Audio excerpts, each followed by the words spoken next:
واجه جيوش اوروبا لوحده في وقت الكل كان بيخاف من اوروبا. مؤسس مصر الحديثة محمد علي باشا. بس السؤال الحقيقي يا صديقي، هو كان مصلح ولا طاغية؟ هنتكلم النهارده عن واحد من اهم الشخصيات في التاريخ كله، الحاكم العثماني اللي جاي من البانيا عشان يتصدى لجيوش الحملة الفرنسية، لكن اتصدم بالمماليك اللي كانوا هم وقتها جيش مصر. عدد من المؤرخين بيرجح ان المذبحة اللي ارتكبها في حقه كانت هي السبب في قيام ثورة يوليو 1952. بس يا ترى ايه السبب اللي خلاه يفتح عليهم النار في قلعة صلاح الدين؟ وايه الاسباب الحقيقيه اللي اضطرته يقف ضد الدوله العثمانيه وينفصل عنها لدرجه انهم اضطروا يستعينوا بجيوش اقوى 4 امبراطوريات وقتها عشان يتغلبوا عليه؟ وهل فعلا حلمه بقيام خلافه اسلاميه قويه كان هو اللي خلى الغرب يتحرك عشان يقفوا من قوته ويجبروه على الانسحاب من الشام؟ محمد علي بدا حياته يتيم ووصل لحكم مصر بعد ما اتحايل على عمر مكرم عشان يبايعه. اتولى الولايه على مصر من نواحي دمياط، لكنه أسس أقوى جيش في المنطقة وعمل مدارس حربية وضم السودان لمنطقة نفوذه وخلى ولاده قادة جيوش لحد ما نجح في حكم مصر لمدة 42 سنة، خلاها أكبر وأقوى دولة سواء في الصناعة أو التجارة أو العمران وحتى في المجالات العلمية، لدرجة إن أقوى المماليك كانت بتتمنى تتاجر معاه، وده خلى السلطان العثماني يغير منه ويحاول يتخلص منه بأي ثمن. بس تعالى نعرف الحكاية من البداية. محمد علي اتولد في 4 مارس سنة 1769 في مدينة تبع المقدونيا شمال اليونان لأسرة ألبانية. بعد المصادر بتقول إن والده كان رئيس الحرس المسؤول عن تأمين الطرق في بلده، وفي مؤرخين بيرجحوا إنه كان تاجر تبغ معروف، لكن الكل متفق إن والده توفى بعد ولادة محمد علي ب7 سنين، وأمه زينب ماتت هي كمان أول ما بقى عنده 14 سنة، وساعتها رباه عمه طوسون لمدة 3 سنين، ولما مات أخده حاكم مدينة قولة اللي كان ساعتها هو القائد الشرباج إسماعيل، وضمه للجيش عشان يعلمه النظام ويخليه قائد عظيم زيه لما يكبر. والحقيقة إن محمد علي فعلا بدأ يتفوق في سلاحه، وكان عنده ذكاء شديد خلاه يترقى بسرعه في الجيش لحد ما قرر حاكم المدينه يجوزه من امينه هانئ، ست غنيه وكانت وش السعد عليه لانه جاب منها اولاده ابراهيم وطوسون واسماعيل. في الوقت ده قررت الدوله العثمانيه انها تبعت جيش لمصر عشان تنتزعها من ايد الفرنسيين اللي بعتوا حمله قويه على البلاد بقياده مين بقى يا صديقي؟ نابليون بونابرت.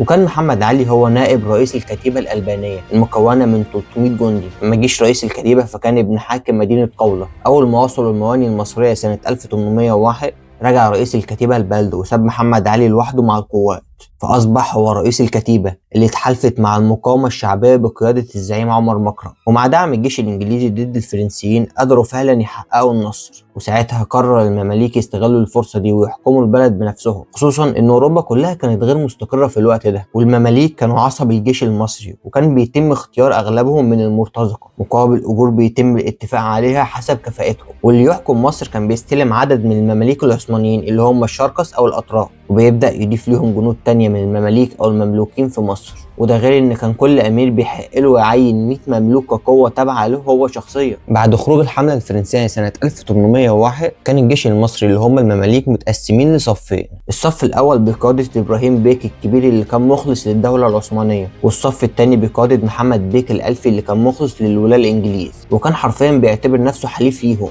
كانت البلد مقسومة نصين بين الفريقين دول. محمد علي كان فاهم ده كويس، فبدأ يشتغل على إثارة الفتن بينهم لحد ما تم توقيع معاهدة أميان سنة 1802. المعاهدة دي كانت اتفاقية سلام بين فرنسا وإنجلترا، وطبقا للشروط انسحبت القوات الإنجليزية من مصر، ومع خروج الإنجليز حصلت الفوضى في كل أنحاء البلاد، لأن الجيش العثماني كان عايز يحكم مصر فعليا مش مجرد صورة، ورافض إن القوة الحقيقية تكون في إيد المماليك. ومن الفوضى دي قامت حركة اغتيالات في صفوف المماليك وصفوف العثمانيين، لدرجة ان الاغتيالات طالت ولاة عثمانيين كانوا بيحكموا البلد. بمعنى اصح يا صديقي، المماليك او الجيش المصري كانوا رافضين اي حد غيرهم يحكم مصر. في الوقت ده محمد علي بدأ يتودد لكبار الاعيان ويظهر العطف والرعاية لمتاعب الشعب المصري والالام اللي بيمروا بيها، فقرر السلطان العثماني سنة 1804 انه يعين والي جديد على مصر. ورغم ان كل التوقعات كانت بتشير ان محمد علي هو اللي هيكون الوالي، الا ان السلطان عين احمد باشا خورشيد بداله، وحسب شهادة عدد من المؤرخين فالقرار ده كان مقصود خوفا من ان محمد علي ينفرد بحكم مصر وينفصل عن السلطنة. الوالي الجديد نجح في طرد المماليك خارج القاهرة، وامر القائد العسكري محمد علي انه يطاردهم لحد الصعيد عشان يحاربهم هناك. والحقيقة هو كان بيضرب عصفورين بحجر، يتخلص من المماليك ويتخلص من محمد علي نفسه. وبعد ما اصبحت القاهرة من غير جيش بعت الوالي للعاصمة يطلب منهم مماليك او جيش جديد يحارب معاه تحت قيادته،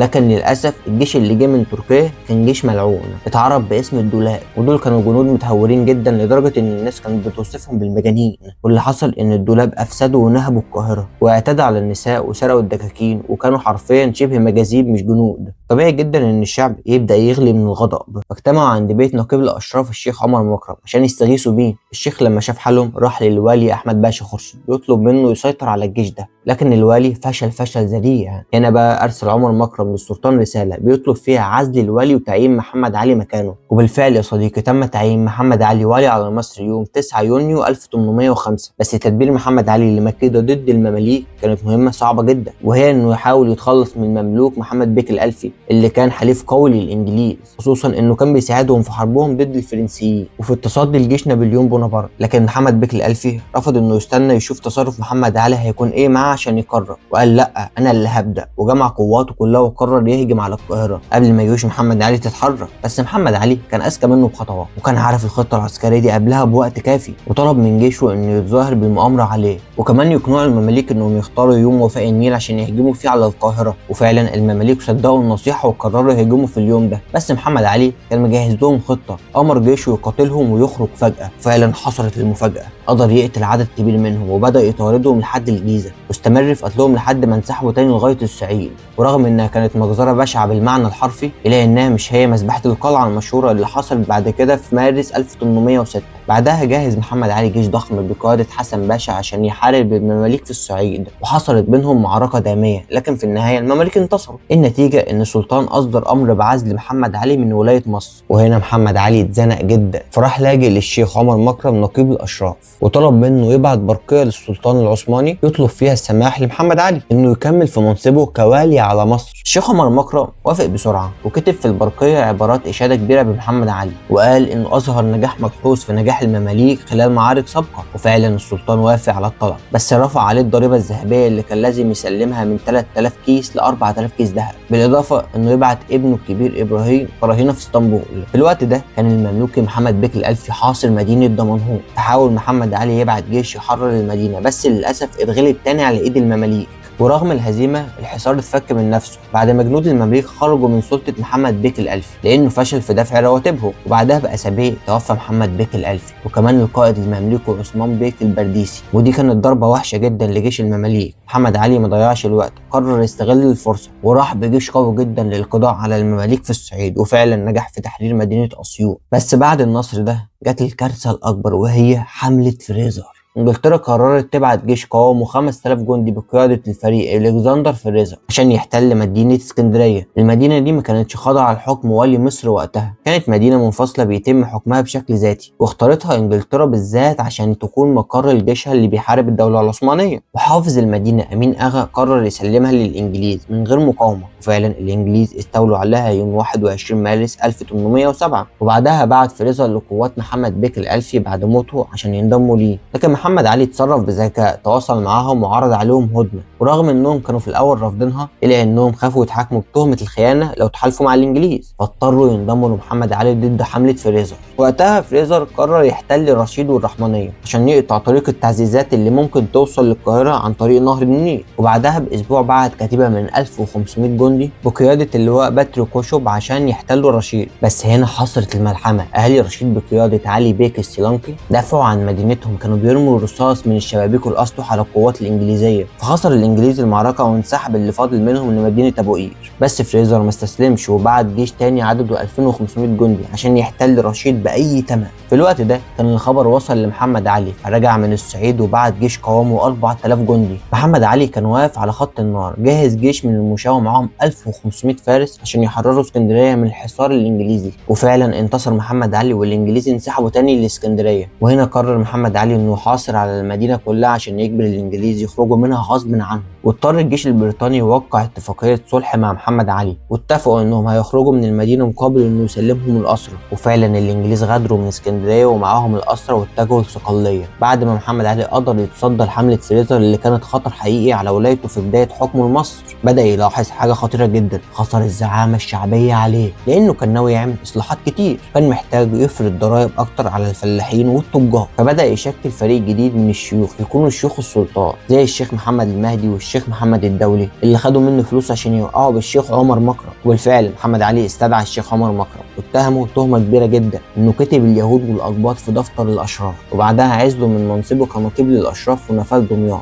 ومن بعدها بقت الشيوخ اللي حلت مكانه معروفة باسم مشايخ الوقت، ودورهم كان بسيط جدا، يصدقوا على قرارات الوالي مهما كانت ضد مصلحة الناس. وهنا محمد علي بقى اتفرغ للمماليك، المماليك اللي هربوا وعاشوا في الصعيد، بدأ يفكر ازاي يتخلص منهم تماما خوفا من انقلابهم عليه بعدين. فقرر يخدعهم بحيلة ذكية جدا، بدأ يكرمهم ويوزع عليهم هدايا عشان يقنعهم يرجعوا للقاهرة تاني، وقال لهم يعيشوا في القصور بدل حياة التشرد والتعب في الصعيد. وبالرغم ان كبار المماليك زي ابراهيم بيك الكبير وعثمان بيك كانوا حاسين ان في حاجة غريبة، الا انهم وافقوا في الاخر. في الوقت ده كان الوهابيين سيطروا على الحجاز وخرجت من تحت حكم العثمانيين. السلطان بعت لمحمد علي وامره يحرك حملة عسكرية لتحرير الحجاز، لكن محمد علي قال له استنى شوية، الاوضاع في مصر مش مستقرة، اديني وقت اثبت حكمي الاول. وفي 1 مارس 1811 دعا المماليك لحفلة كبيرة جدا عشان يعين ابنه احمد طوسون قائد الجيش اللي راح الحجاز. المماليك صدقوه واتجهوا فعلا لقلعة صلاح الدين يحتفلوا بابن الوالي. وعشان محدش يشك في حاجة، محمد علي دعا اشراف البلد وعلمائها وشيوخها واعيانها، وبعد ما خلصت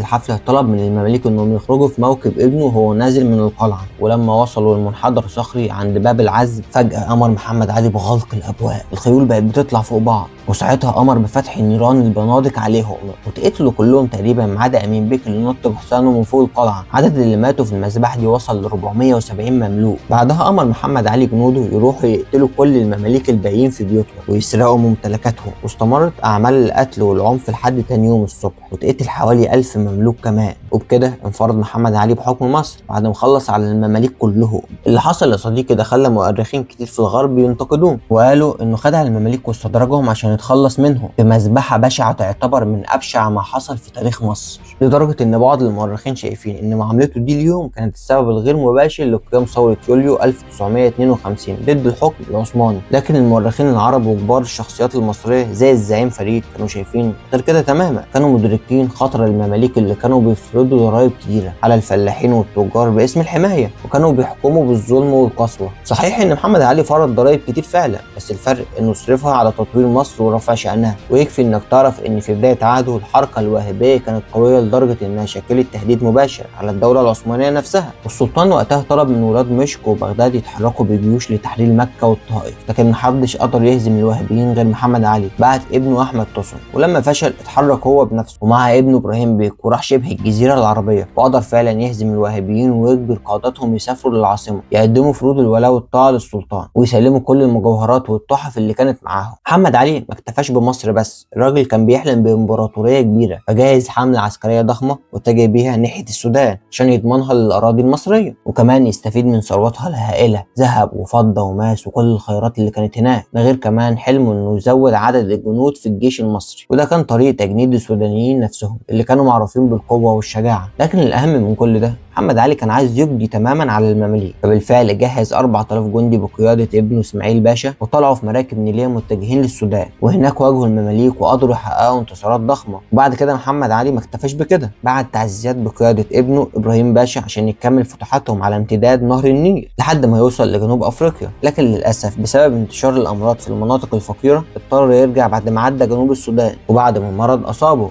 اما اسماعيل باشا فنجح في انه يضم السودان بالكامل للاراضي المصرية، وبقى السودانيين خاضعين كلهم لحكم محمد علي. بدأ الرخاء الاقتصادي يظهر في اوروبا. في نفس الوقت قامت حركات كتير بتطالب بالتحرر من الحكم العثماني، ولان الدولة العثمانية كانت خلاص في حالة ضعف ما كانش حد قادر يوقف الثروات دي، خصوصا الثورة في اليونان. السلطان وقتها لجأ لمحمد علي، قال له انقذ الاسلام وخليفة المسلمين اللي بقوا في خطر على ايد المتمردين هناك. وبالفعل محمد علي امر واحد من ولاده يتحرك على راس جيش ضخم ناحية اوروبا عشان يسيطر عليها ويوقف الثورات، وفعلا نجح بسرعة خرافية خرافيه. النجاحات دي خلت حكام فرنسا وانجلترا وروسيا اللي كانوا اقوى الجيوش وقتها يجتمعوا عشان يطلبوا من السلطان في الباب العالي انه يوقع على بروتوكول سان بطرسبرج، وده كان اتفاق هدنه مع اليونانيين يمنحهم قدر من الحكم الذاتي بس يفضلوا تابعين للسلطان في العاصمه. لكن السلطان العثماني كان متهور جدا، وده خلى محمد علي حس ان الجنود اللي بعتهم للسلطان العثماني في العاصمه بقى عبء كبير، خصوصا انها بقت هي جيش الدوله العثمانيه الحقيقي. ساعتها محمد علي قرر قرار جريء جدا، قرر انه ينفصل عن اسطنبول لما اتاكد انها فعلا تستحق لقب رجل اوروبا المريض.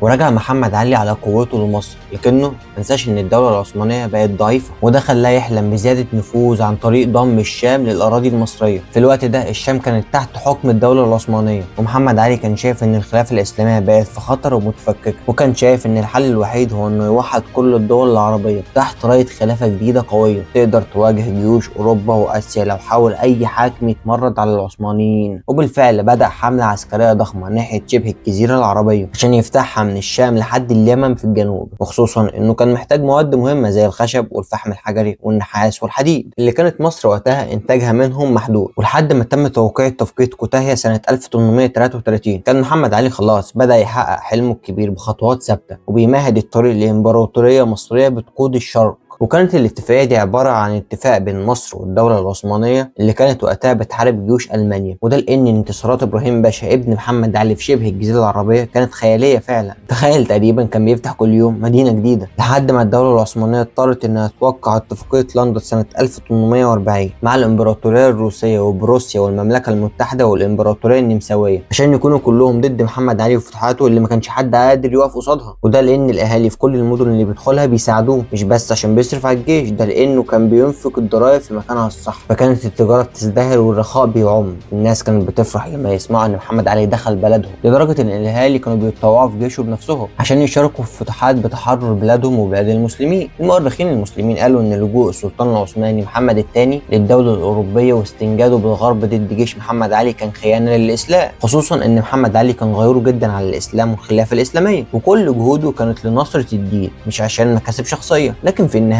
وبعد تهديدات مرعبه من دول اوروبا اضطر محمد علي انه يتنازل عن فتوحاته في الشام ويرجع لمصر ويكتفي بحكمها، في مقابل ان الحكم يبقى وراثي، يعني من الاب للابن وهكذا، لحد قيام ثوره يوليو 1952 على ايد الجيش المصري. وعلى الرغم من كده محمد علي كان بنى دوله عصريه على الطراز الاوروبي استعان فيها بخبراء اوروبيين زي سيمون، وكان من اهم دعائم دولته الحديثه هي سياسته التعليميه والتثقيفيه. محمد علي كان مؤمن ان العلم هو المفتاح، وانه مش هيقدر يبني جيش قوي ولا اقتصاد ناجح ولا إدارة فعالة. فعلا يا صديقي أسس جيش نظامي حديث على نهج الجيوش الأوروبية، وأنشأ لأول مرة مدرسة حربية في أسوان، وكون أسطول قوي للجيش المصري، وبعت بعثات لا حصر لها من الأزهريين لأوروبا عشان يتعلموا في كل المجالات. كمان أسس مدرسة ابتدائية لإعداد أجيال من المتعلمين اللي يعتمد عليهم في بناء دولته، وكان أول حاكم عثماني ينشئ قاعدة صناعية في مصر زي مصانع الغزل والنسيج ومصانع الجوخ في بولاق، ومصانع للحبال اللي تستخدم في السفن الحربية والتجارية، وكمان مصانع للأقمشة الحريرية والصوف والكتان والطرابيش، وحتى معمل سبك الحديد ببولاق، مصنع ألواح النحاس اللي كانت بتتبطن بيها السفن، غير معامل السكر والصابون، ومصانع الإزاز والصين والشمع ومعاصر الزيوت.